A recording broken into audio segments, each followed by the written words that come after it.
Hello guys, आपण मैंने केमती अच्छन। आपण मैंने टाउन भितर थी बहुत मजा मजी से रोचन।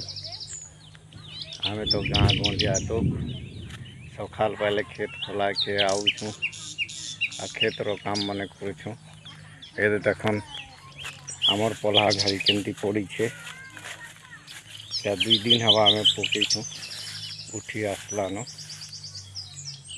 क्या सुंदर दिशुचे। इे भी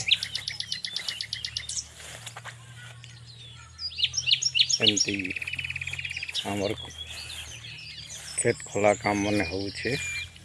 इटा आपण मान को टिके देखाबार इच्छा है।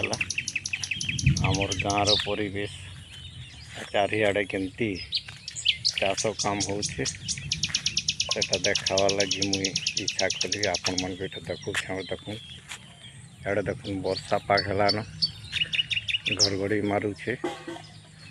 10-15 मिनिट भितरे वर्षाटा फुले आवा।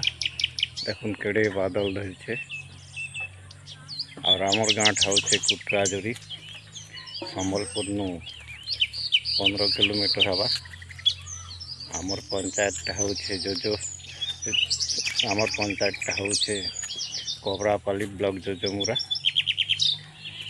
ये देखुन आमर गाँव रास्ता काम होइथिला।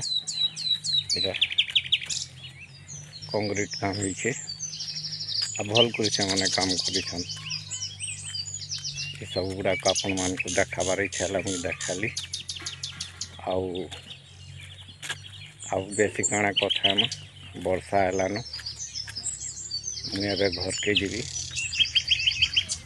क्या लगी सड़क मारे मुझे छताटे धरिकी इटा अटा थी करियाटे गंथे देकर इटा बुलूचे। क्या करबे गाँ गलिया लोग एंता डिजाइन हवार के पड़सी। आपण मैंने तो जानछन। ठीक अच्छे रही। धन्यवाद।